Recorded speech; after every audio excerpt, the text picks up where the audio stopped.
Tema kita pada pagi hari ini adalah bab 66, disunahkan laki-laki menziarahi kubur dan doa ziarah. Dari Buraidah radhiyallahu an yang berkata, jadi an Buraidah radhiyallahu anha qala Rasulullah sallallahu alaihi wasallam kuntu nahaitukum an ziyaratil kubur fazuruha. Hadis riwayat Muslim. Dahulu aku melarang kalian menziarahi kubur, sekarang ziarahilah. Dalam riwayat yang lain, siapa yang ingin menziarahi kubur, maka hendaklah ia menziarahinya. Karena hal tersebut mengingatkan tentang akhirat. Jadi ini sunnah untuk ziarah ke kubur ya, dari Rasulullah Muhammad SAW untuk mengingat bahwa kita akan menyusul mereka dan segera berbekal. Jadi sangat penting untuk berziarah kubur. Dan bagaimana doa-doanya? Selanjutnya dari Aisyah radhiallahu anha, ia berkata, adalah Rasulullah SAW setiap malam gilirannya di rumah Aisyah, ia keluar dari akhir malam. Jadi Rasulullah ke makam Baki, ya, makamnya orang-orang beriman di Baki ini. Ini karena Rasulullah SAW, kuluma kana lailatuha mir Rasulillah. Jadi pada malam hari Rasulullah ke Baki. Yakhruju min akhiril laili. Keluar pada akhir malam. Ilal Baki. Ke Baki. Baki itu adalah kuburan di dekat Masjid Nabawi. Ya. Yaqulu. Nah ini doanya yang dibacakan oleh Rasulullah SAW. Assalamualaikum daro kaumin mukminin. Keselamatan atau salam atas kamu sekalian, kampung, kaum orang-orang yang beriman. Ya, jadi mengucapkan salam yang pertama. Jadi keselamatan atas kalian, kampungnya orang-orang beriman. Dan kalian telah mendapatkan apa yang dijanjikan. Kalian telah mendapatkan apa yang dijanjikan, yaitu kematian. Assalamualaikum daro kaumin mukminin wa atakum ma tu'adun. Dan akan didatangkan apa-apa yang dijanjikan. Khodan, besok, mu'ajjaluhna. Atau ditangguhkan, atau setelah itu. Wa inna insya Allah, dan sungguh kami semuanya, insya Allah, bikum, akan bersama kamu. Lahikun. Ya, jadi akan menyusul kalian. Kemudian Rasulullah berdoa, Allahumma fir, ya, jadi boleh berdoa ya di ketika berziarah kubur, Allahumma fir ya, li ahli baqi'il horqad. Ampunilah ahli atau orang-orang yang di kuburan Baki, namanya Baki Horqad. Hadis riwayat Muslim. Jadi ini doanya.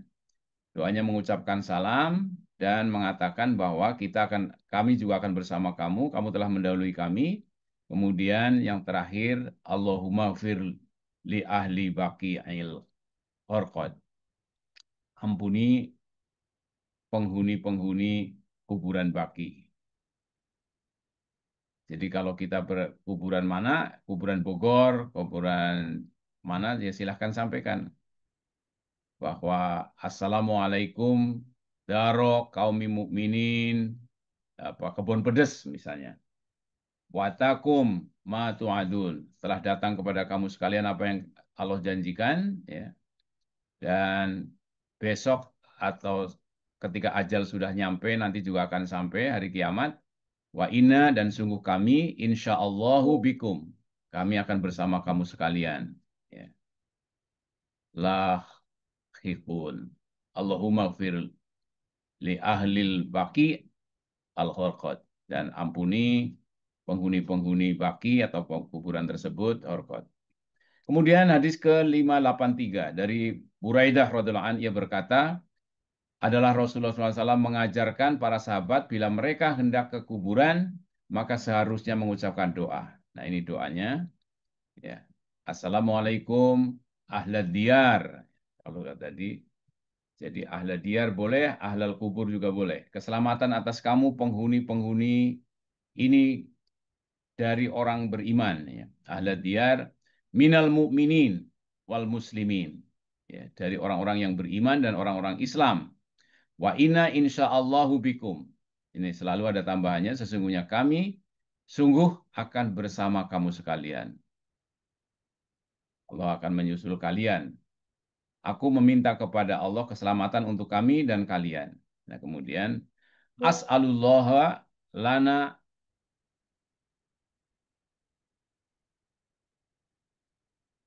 as'alullaha lana walakumul afiyah. Jadi minta afiat atau minta keselamatan untuk dari Allah untuk kami dan kamu sekalian.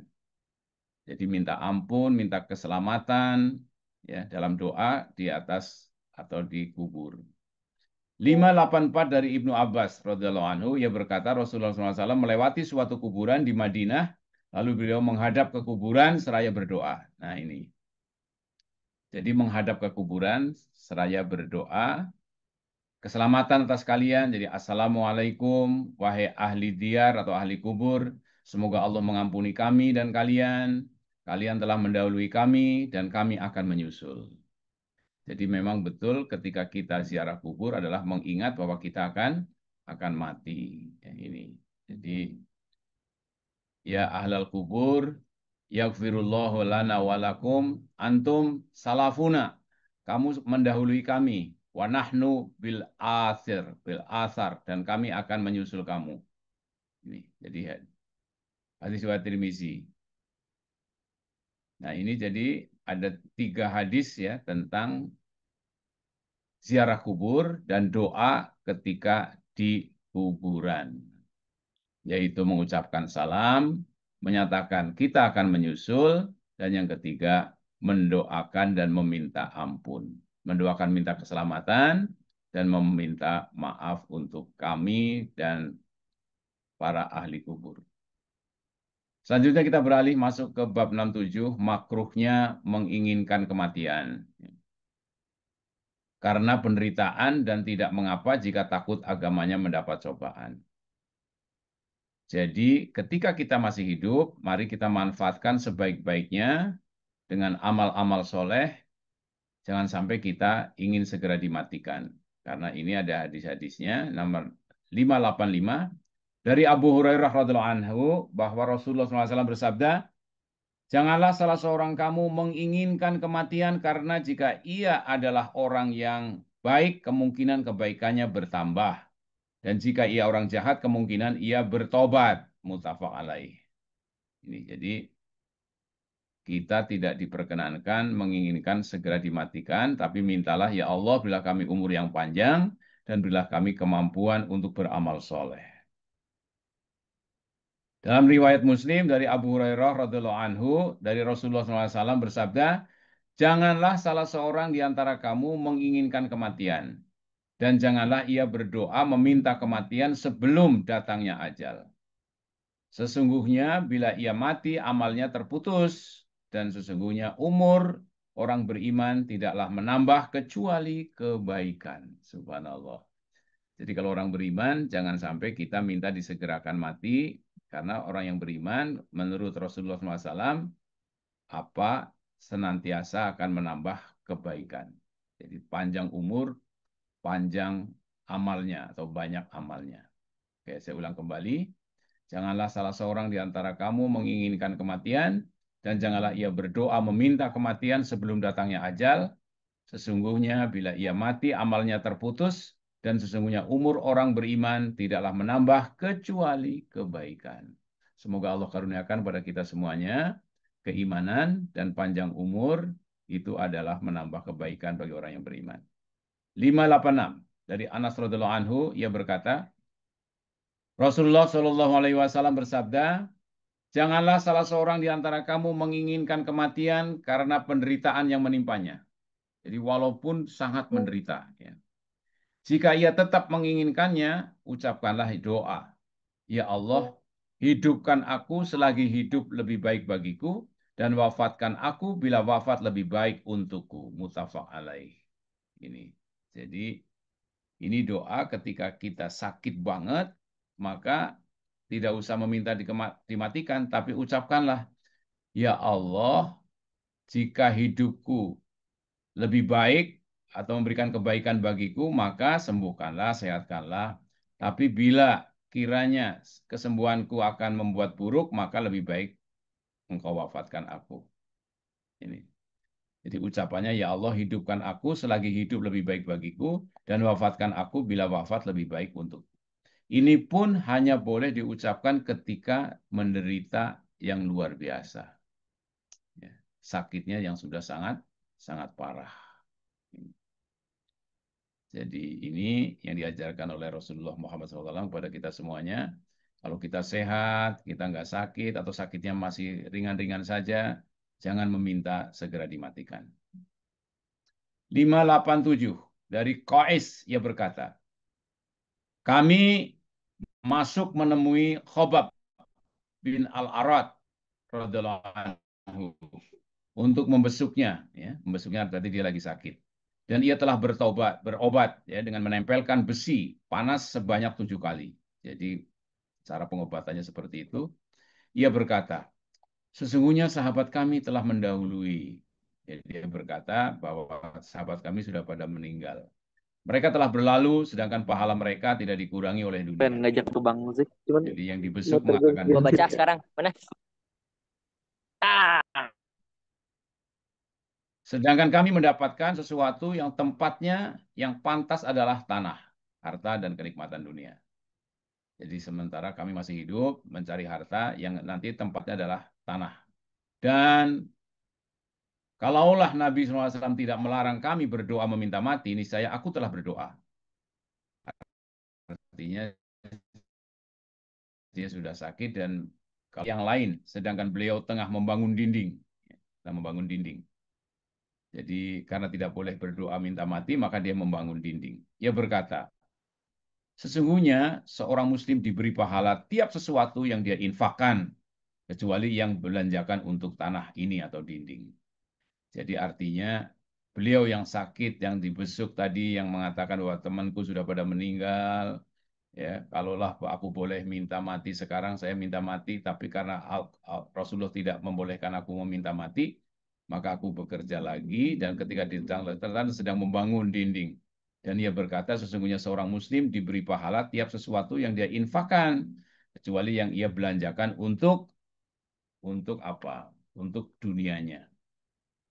Artinya infak, sodakoh, zakat, menyantuni anak yatim, orang miskin, itu jauh lebih baik daripada membangun untuk rumahnya dan sebagainya. Tetapi dia tetap membangun rumahnya karena mungkin untuk tinggalnya dan sebagainya.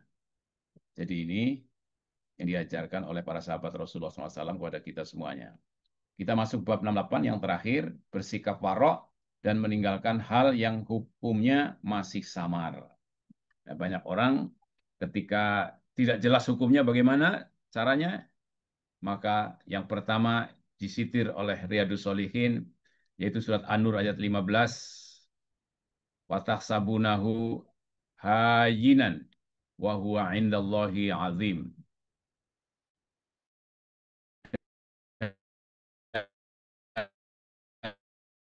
Kamu menganggapnya suatu yang ringan saja, padahal dia seolah-olah ringan-ringan saja meninggalkannya, padahal di Allah itu sangat besar.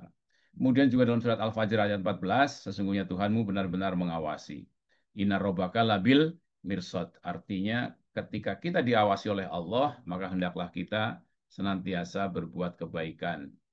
Dari fajar sampai fajar lagi, dari pagi sampai pagi lagi, hendaklah setiap sikap tingkah laku kita dalam rekaman Allah dan para malaikatnya dalam kebaikan. Karena Allah labil mirsad, memiliki kemampuan untuk mengawasi kita semuanya.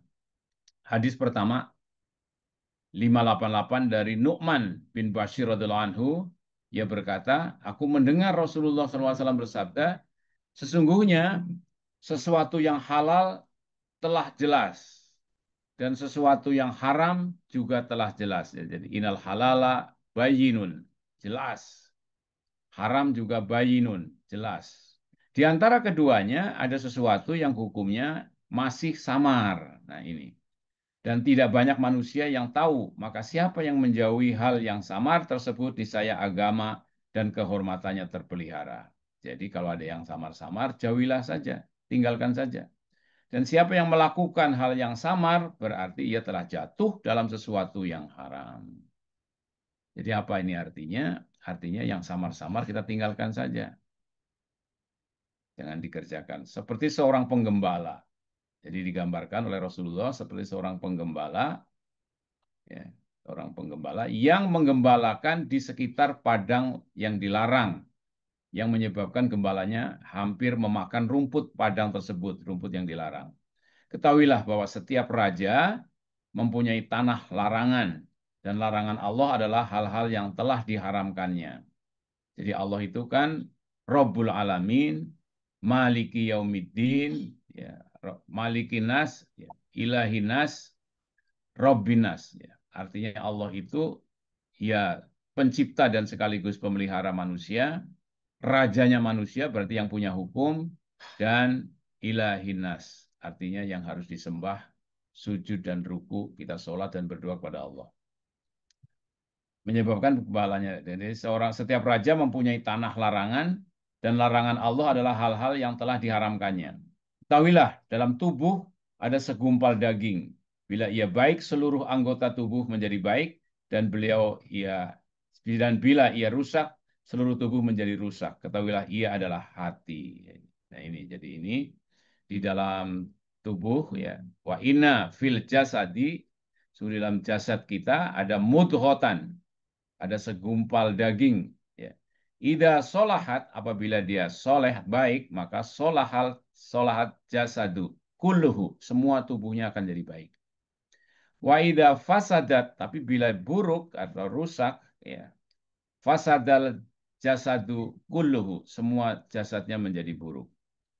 Allah ingatlah, wahiyal kolbu, adalah kolbu yang membolak-balik. Apakah jantung, apakah hati, tapi kebanyakan orang mengatakan yang ini adalah hati. Jadi ketika hatinya baik, insya Allah orang itu seluruh tubuhnya akan bersikap, bertingkah laku, melangkahkan kaki, mengucapkan kata-kata yang baik-baik. Tapi kalau hatinya jelek, maka ucapannya menjadi jelek, ayunan tangannya juga jelek, langkah kakinya juga jelek. Maka mari kita memohon kepada Allah, semoga kita diberikan kolbu yang salim, yang selamat, kolbu yang baik, ya. Yang di sini apabila solahat, ya, apabila soleh. Kemudian hadis ke-589 dari Anas radhiyallahu anhu bahwa Nabi SAW mendapati sebiji korma di jalan. Beliau bersabda, kalau bukan karena takut korma itu dari sedekah, sungguh aku memakannya. Muttafaq alaih. Jadi Rasulullah SAW itu diharamkan memakan makanan dari sedekah. Jadi ketika ada makanan, Rasulullah senantiasa sangat hati-hati. Kalau bukan karena aku takut korma itu dari sedekah seseorang, sungguh aku memakannya. Muttafaq alaih. Kemudian dari Nawas bin Sam'an radhiyallahu anhu dari Nabi SAW, beliau bersabda, kebajikan adalah, nah ini penting banget, ini kebajikan adalah berakhlak baik, sedangkan dosa adalah sesuatu yang mengganjal di jiwamu, dan engkau benci manusia mengetahui perbuatan tersebut. Jadi hati nurani, tadi kan ada kolbu, yang bisa ditanya, ini kira-kira amal baik atau amal buruk. Ya, jadi Nabi SAW menyampaikan kepada kita, kebaikan adalah berakhlak baik, sedangkan dosa adalah sesuatu yang mengganjal di jiwamu. Dan engkau benci manusia mengetahui perbuatan tersebut. Jadi kalau kita akan melakukan sesuatu yang sekiranya kita tidak suka diketahui orang, berarti perbuatan itu perbuatan dosa, perbuatan yang buruk. 591. Dari Wabisoh bin Ma'bad radhiyallahu anhu, ia berkata, aku datang kepada Rasulullah SAW, lalu ia bersabda, apakah engkau datang menanyakan kebaikan? Aku berkata, ya. Ia bersabda, mintalah petuah kepada hatimu. Dijawab Rasulullah. Jadi hati nurani itu bisa dipakai petuah. Kebajikan adalah sesuatu yang jiwamu tenang melakukannya, dan hatimu juga tenang. Sedangkan dosa adalah sesuatu yang mengganjal di jiwa dan berbolak-balik di dadamu, dan sekalipun manusia memberimu petuah dan mereka memberimu petuah. Jadi Di samping petuah dari manusia, dari orang-orang yang baik, adalah petuah jiwa kita sendiri, hati kita sendiri. Ini. 592 dari Uqbah bin Haris radhiyallahu an, ia berkata, ya, dia menikahi anak perempuan Abu Ihab bin Aziz. Lalu seorang wanita datang dan berkata, aku pernah menyusukan Uqbah dan perempuan yang dinikahinya saat ini. Lalu Uqbah berkata kepada wanita tersebut, aku tidak pernah tahu engkau menyusuiku dan engkau tidak memberitahukan kepadaku. Lalu ia menaiki kendaraannya, mendatangi Rasulullah SAW di Madinah. Ia bertanya kepadanya. Rasulullah SAW menjawab, bagaimana? Sungguh sudah diucapkan. Lalu Uqbah menceraikan istri barunya tersebut dan si istri menikah dengan lelaki lain.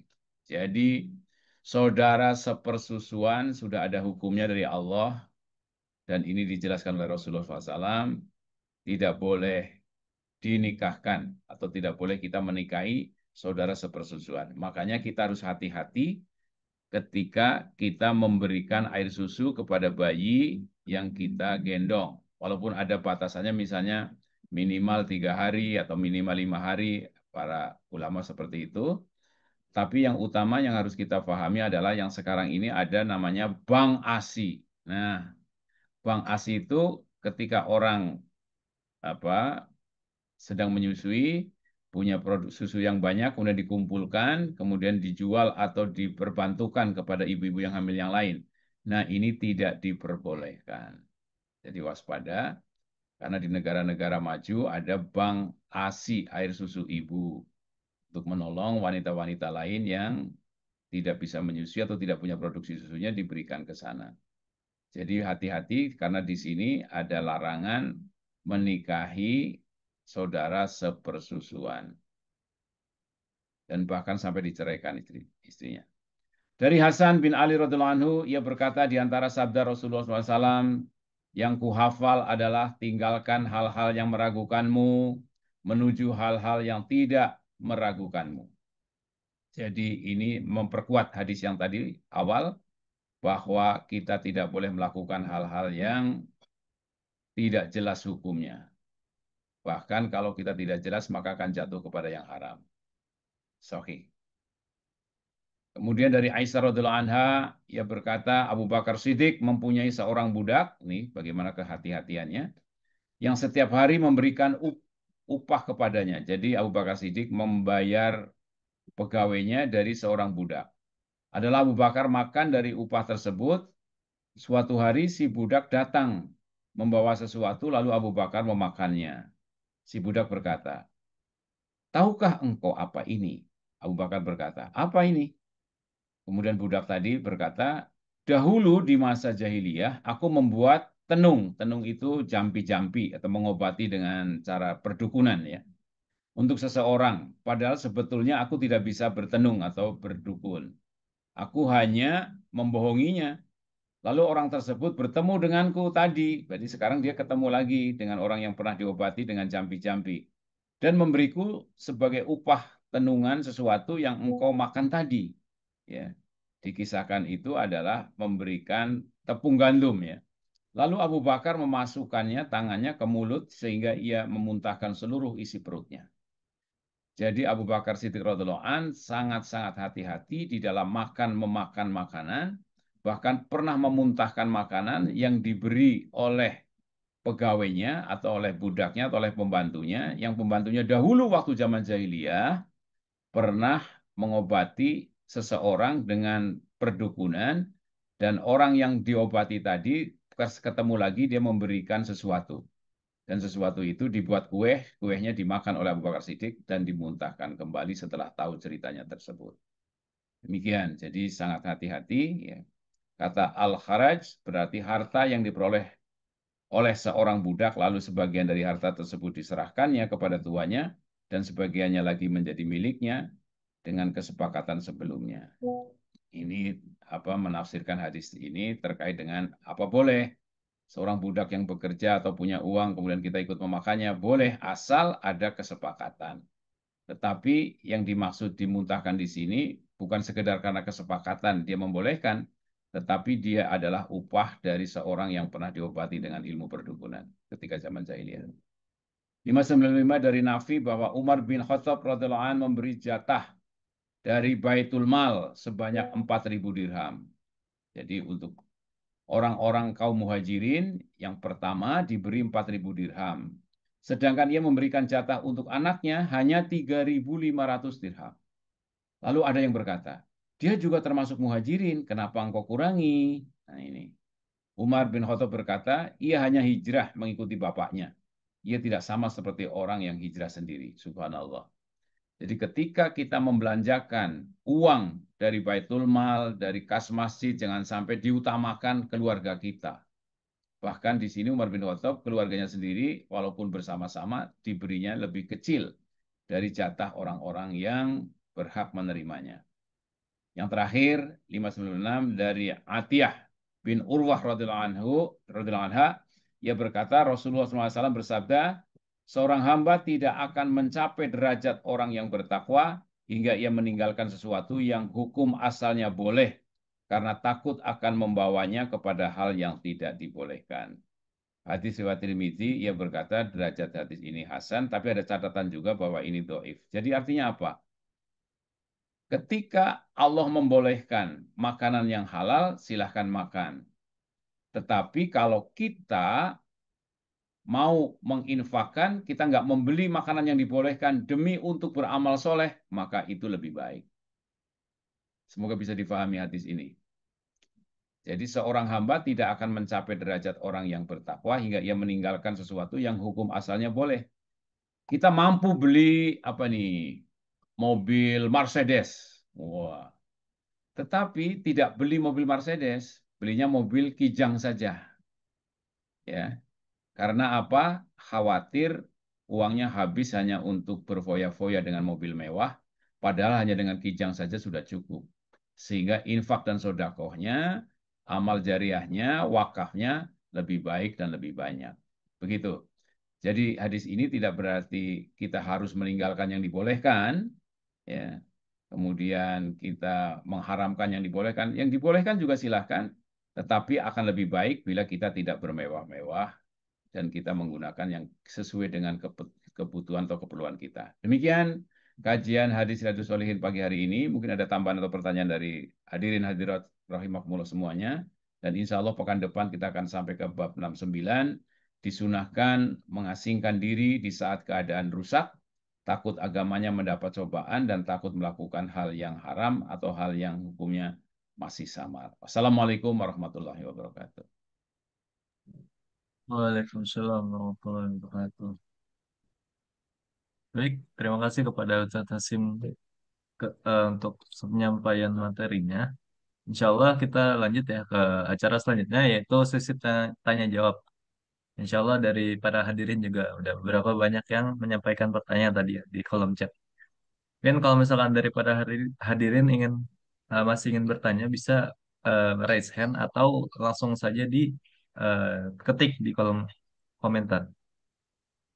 Oke, saya izin bacakan ya saat yang pertama. Izin bertanya saat membaca surat Yasin saat ziarah kubur apakah diperbolehkan dari Sekunda SS? Ya, kalau melihat hadis-hadis tadi, tidak ada kisah Rasulullah yang membaca Al-Quran panjang di kuburan. Ya.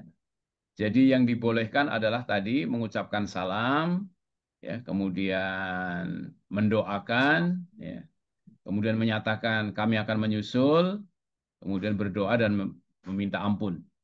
Itu aja. Ya, jadi saya tidak bisa menyatakan apakah boleh apa tidak boleh. Yang jelas dari hadis Riyadhus Shalihin, Rasulullah tidak pernah melakukan hal tersebut. Begitu Mas Irfan.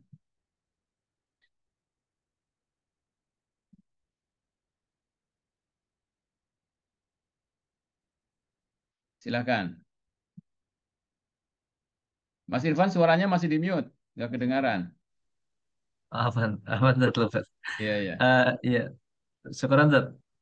Selanjutnya ada pertanyaan lagi dari Bapak Krismanto. Izin bertanya saat berdoa, inti ibadah, permohonan dalam doa sangat dianjurkan. Namun dalam doa ada adab yang kita hindarkan seolah kita tidak mensyukuri nikmat Allah. Mohon pencerahan tentang adab doa ini, Ustaz. Ya, sama. Jadi tadi kan ada hadis yang menyatakan ketika kita dalam keadaan sakit tidak boleh meminta untuk disegerakan kematian. Syukuri. Jadi kita harus bersyukur bahwa kita tuh masih dikasih hidup. Karena kalau sudah mati, terputus semua. Ya. Kecuali tiga kan, yaitu amal jariah, ilmu yang bermanfaat, anak soleh yang mendoakan. Kalau kita punya, kalau tidak punya, manfaatkan hidupmu sebelum matimu. Makanya bahasanya yang sudah sakit parah banget itu ya, Mas Krismanto, hanya boleh mengatakan, Ya Allah, apabila umurku panjang akan baik bagiku, sembuhkanlah, sehatkanlah aku. Namun engkau lebih mengetahui tentang aku apabila kira-kira umur panjangku akan menjadi buruk bagiku, maka engkaulah yang lebih berhak untuk segera mengambil aku. Bahasanya sangat halus. Itu artinya mensyukuri nikmat hidup walaupun dalam keadaan sakit. Demikian. Nah, tadi ada kisah ya, yang seseorang yang dibesuk dalam keadaan sakit, ya. Kemudian dia bercerita, teman-temanku sudah pada meninggal, aku bagaimana, andai kata aku boleh minta mati, aku akan minta mati. Nah, orang yang seperti itu adalah orang yang tidak mensyukuri nikmat hidup. Padahal kan ada 5 hal yang harus kita mensegerakan, termasuk mumpung masih hidup, jangan menunggu kematian sampai mati. 5 perkara sebelum 5 perkara. Demikian, Mas Irfan, untuk Mas Krismanto ya. Jadi berdoalah kepada Allah ya, dan doa itu ada adab-adabnya, sama seperti Nabi Ibrahim alaihissalam juga dalam berdoa,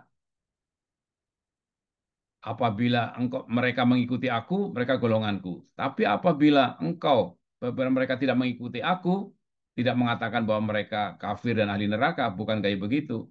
Sesungguhnya engkau Maha Pengampun lagi Maha Penyayang. Subhanallah, itu doanya Nabi Ibrahim, ya kan? Nabi Ibrahim, apabila mereka mau mengikuti aku, mereka golonganku, orang-orang Islam, orang yang beriman, orang yang bertakwa. Tapi apabila mereka tidak mau mengikuti aku, ya Allah, sesungguhnya Engkau Maha Pengampun, Maha Penyayang. Tidak memvonis, subhanallah. Jadi ada adab-adab di dalam berdoa untuk membesarkan nama Allah Subhanahu wa taala. Demikian. Ada lagi? Bacakan lagi Mas Irfan. Mungkin Irfan Faiz belum ada, katanya mau Ustaz. nanya ini. Oh, ini. Ada yang resen. Enggak deh. Oke, mungkin bagi para jamaah yang masih ingin bertanya bisa untuk raise hand dan langsung open mic saja, Atau atau menambahkan, bisa, mangga silahkan. Kita ya, bisa sharing. lewat kolom chat. Mungkin informasi kepada para hadirin ya, bisa mengisi presensi kajian untuk mendapat klaim sertifikat bukti kehadiran kajian pada kolom chat pada tautan ipb.link/hadir kantin.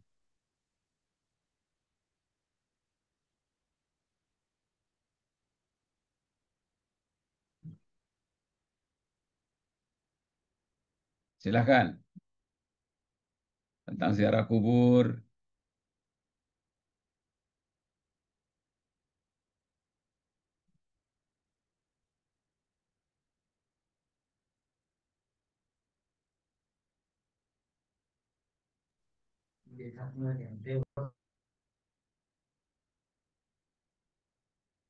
Mas Irfan mau nanya silahkan. Atau teman-teman lain yang menambahkan, mangga silahkan. Nah, ini ada yang bertanya Sat, dari jamaah. Ya, ya, silahkan. Dari ada jamaah yang bertanya, Ustaz, izin bertanya, apakah ada anjuran sunnah-sunnah membaca surat-surat tertentu dalam Al-Quran pada waktu atau hari tertentu? Syukron, Ustaz. Ya, ya, ya. Ini banyak diamalkan ya oleh keluarga kita. Ada yang membaca setiap Jumat surat Al-Kahfi dan bahkan Al-Huriyah juga. Al-Huriyah itu kalau sebelum Jumatan yang disetel kasetnya bacaan surat Al-Kahfi, ya kan? Ada yang membaca surat Al-Waqiah, ada yang membaca surat Yasin. Itu semuanya nanti akan sampai pada kajian tentang fadilah-fadilah membaca Al-Quran. Salah satunya adalah ketika membaca surat Al-Waqiah dijamin tidak akan pernah fakir, tidak akan pernah miskin. Siapa yang membaca surat Yasin, maka akan dimudahkan segala urusannya dan sebagainya. Jadi itu nanti kita akan sampai pada bahasan fadilah-fadilah membaca ayat-ayat Al-Quran. Mau pada hari Jumat atau hari yang lain. Ternyata meniatkan membaca surat Al-Waqiah, surat Yasin pada Jumat pagi misalnya, ketika kita tidak menjadwalkan, tidak akan membaca. Ya, tidak akan membaca. Jadi nanti kita akan bahas pada bab tentang fadilah ayat-ayat Al-Quran. Kapan dibacanya dan seterusnya dan seterusnya. Demikian jawaban saya. Terima kasih Mas Irfan. Oke, syukran, Ustaz. Terus ada pertanyaan lagi dari jamaah, dari Muhammad Daud. Izin bertanya, Ustaz, bagaimana hukumnya menyirami air dan tabur bunga pada saat ziarah kubur? Wah, luar biasa ini pertanyaannya. Ini sering dilakukan oleh kita-kita ya. Ketika saudara kita meninggal dunia, kita membawa bunga dan menyiramkan air. Ya. Ada kisahnya Rasulullah SAW ketika lewat kuburan. Kemudian Rasulullah mengambil pelepah daun korma. Ya. Kemudian menaruh di atas kuburnya. Ya, di atas kuburnya. Kemudian sahabat bertanya, ya Rasulullah, kenapa Rasulullah melakukan itu? Aku mendengar ada yang di dalam kubur sedang menangis dan berteriak-teriak karena disiksa oleh Allah Subhanahu wa taala karena ketika kencing tidak bersuci dengan baik. Ya, begitu. Karena aku mendengar itu, maka aku pasang daun pelepah korma semoga bisa mengurangi siksaan di alam kuburnya. Itu yang dikisahkan. Kalau itu yang menjadi dasar, ya semoga dengan menaruh bunga akan membuat wangi dan seterusnya, menyiram air menjadi terasa dingin di dalamnya. Itu kisahnya seperti itu. Nah, tentang hal yang kayak begini ada yang berbeda pendapat, ada yang membolehkan, ada yang tidak membolehkan. Tapi silahkan sampaikan, saya hanya bisa menyampaikan apa yang disampaikan Rasulullah SAW, pernah menaruh pelepah daun korma di kubur orang yang disiksa karena tidak bersuci dengan baik ketika kencing. Begitu. Tapi waktu itu dasarnya adalah Rasulullah mendengar. Kita kan tidak mendengar. Jadi itu mungkin yang membuat perbedaan pendapat. Jangan sampai itu sesuatu yang syirik. Kita tetap berdoa, kita melakukan tabur bunga juga silahkan sebagai penghormatan kepada almarhum atau almarhumah dan menyiram sebagai yang sudah dibacakan Al-Fatihah dan sebagainya airnya dan semoga diterima oleh Allah Subhanahu wa taala. Jadi saya tidak bisa menghukumi apakah ini boleh apa tidak. Yang utama Rasulullah pernah menaruh pelepah daun korma di atas kubur seseorang yang sedang disiksa. Demikian Mas Irfan. Saya tahu. Ya, syukran, Ustaz.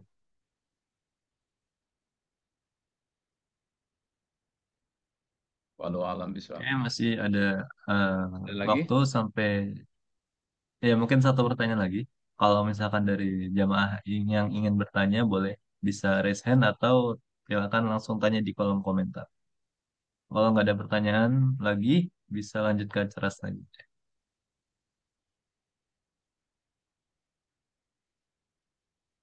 Cukup saya kira.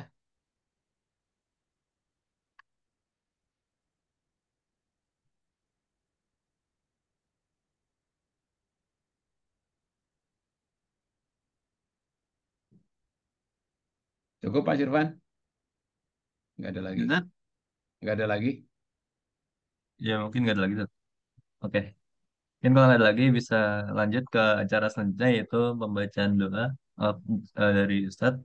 Waktu dan tempat dipersilahkan. Hadirin hadirat rahimakumullah, marilah kita memohon kehadirat Allah SWT agar apa yang kita kaji dapat kita amalkan dengan sebaik-baiknya ya. Dan kita disatukan walaupun terjadi perbedaan-perbedaan pendapat maupun pandangan dalam kebaikan semata-mata kita niatnya dalam rangka ibadah kepada Allah SWT. Allahumma salli wa sallim ala Sayyidina Muhammad wa ala ali Sayyidina Muhammad. Alhamdulillahi Rabbil Alamin. Hamda yuafi ni'amahu wa yukafi mazidah. Ya Rabbana lakal hamdu kama yanbaghi li jalali wajhika azimi sultanik. Allahumma fir lil mu'minin wal mu'minat wal muslimin wal muslimat al ahya'i minhum wal amwat. Allahumma fir lana wa li walidayna warhamhuma kama rabbayana shighara. Rabbana inna nas'aluka ilman nafi'an wa rizqan wasi'an wa shifaan min kulli da'in. Rabbana inna nas'aluka ridhoka wal jannah wa na'udzubika min sakhatika wan nar. Rabbana atina fid dunya hasanah wa fil akhirati hasanah wa qina adzabannar. Ya Allah ya Rahman ya Rahim, pada pagi hari ini kami telah mengkaji hadis-hadis Rasulmu Muhammad SAW tentang ziarah kubur.